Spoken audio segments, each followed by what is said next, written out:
Hey guys, welcome to our channel foodie plate.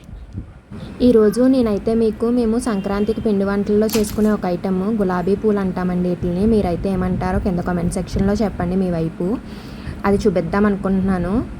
చాలా easy process. బయట కొట్టుల్లో కొనుక్కుంటాం కదండి, అదే కానీ ఇంట్లో చేసుకుంటే ఇంకా మంచిది కదా అని మీకు కూడా చూపిద్దాం అని చెప్పి స్టార్ట్ చేశాను వీడియో. ఫస్ట్ అయితే ఒక గ్లాస్ మైదా పిండి, ఒక గ్లాస్ బియ్యం పిండి, 2 గ్లాసులు షుగర్ వేసుకుని బాగా వాటర్ లైట్గా వేసుకుంటూ కలుపుకోండి.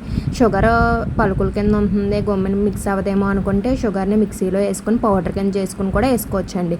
ఒకసారి వాటర్ వేసుకుని కలిపేసుకోకండి, మళ్ళీ పలుచగా అయిపోయింది అనుకో సరిగ్గా రావు. సో స్లోగా వాటర్ వేసుకొని బాగా మిక్స్ చేసుకొని ఒక 10 నిమిషాలు పక్కన అయితే పెట్టుకోవాలండి. బాగా మిక్స్ చేసుకోండి.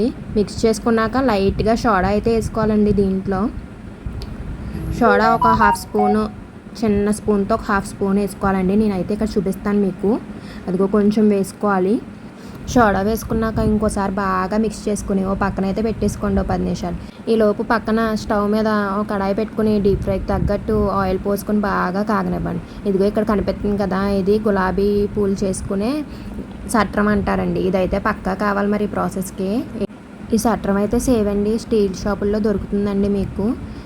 ఆ సట్రాన్ని ఆ నూనెలో, కాగే నూనెలో పెట్టి ఉంచాలండి ఒక 3 to 4 మినిట్స్. ఎందుకంటే అలా చేస్తే సట్రం నుంచి గులాబీ పూలు ఈజీగా ఆయిల్లోకి పడతాయండి. లేకపోతే ఆ సట్రం నిండా పిండే అంటుకుంటుంది. అప్పుడు మళ్ళీ మనం పీక్కోలేక ఇబ్బంది పడాలి కదండి. సో ఫస్ట్ అయితే బాగా కాగిన నూనెలో అది ఉంచేసి కొంచెంసేపు తర్వాత పిండిలో ముంచుకొని వేసుకోవాలండి. ఇవి పంచదారతో చేస్తున్నాం కాబట్టి స్వీట్ అండి. అదే మీకు స్వీట్ ఇష్టం లేదు, నాకు హాటే కావాలి, హాటే ఇష్టం అంటే ఆ పంచదార బదులు కాసంత ఉప్పు, కొంచెం కారం వేసుకొని మిక్స్ చేసుకున్నారనుకో హాట్ అయిపోతుందండి. అంతే, వెరీ ఈజీ. ఇప్పుడు చూసారుగా, కాగిన దాన్ని తీసుకెళ్ళి ఆ పిండిలో ముంచండి. ఓ ముంచి మళ్ళీ దాన్ని నూనెలో ఇంకో ముంచండి. ముంచి ఒక నిమిషం ఉంచి దాన్ని స్లోగా అలా సట్రాన్ని కదుపుతూ ఉన్నారనుకోండి, అది కిందకి జారి పడుతుంది అనమాట. చూసారా, పడిపోయింది. అంతే, దాన్ని ఆగనివ్వండి. కొంచెం లైట్ బ్రౌనిష్ కలర్ వచ్చాక తీసుకోవడమే. ఈలోపు సట్రాన్ని తీసి పక్కన పెట్టకండి, మళ్ళీ సట్రాన్ని నూనెలోనే ఉంచండి. ఎందుకంటే మళ్ళీ ముంచుకోవాలి కదా నూనెలో, అందుకు. ఇలా పిండి అయ్యేదాకా మొత్తం ఈ ప్రాసెస్ రిపీట్ చేసేయండి. మీకు క్రిస్పీ అండ్ సూపర్ గులాబీ పూలు అయితే రెడీ అయిపోతాయి.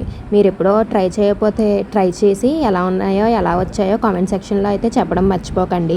అలాగే వీడియోస్ చూస్తున్నారు కానీ సబ్స్క్రైబ్ చేసుకోవడం మర్చిపోతున్నారండి. సబ్స్క్రైబ్ చేసుకుని కొంచెం మమ్మల్ని ఎంకరేజ్ చేశారనుకోండి, ఇలాంటి ఇంకా చాలా రెసిపీస్ మాకు కూడా చేయాలని ఇంట్రెస్ట్ వస్తుందండి.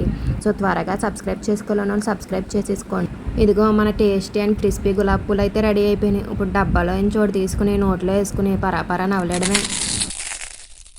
ఈ వీడియో కనుక మీకు నచ్చినట్టయితే లైక్ అండ్ షేర్ చేయండి. అలాగే మా ఛానల్ని సబ్స్క్రైబ్ చేసుకొని వాళ్ళు సబ్స్క్రైబ్ చేసుకోండి. పక్కన ఉన్న బెల్ ఐకాన్ క్లిక్ చేయడం మర్చిపోకండి. Thank you for watching.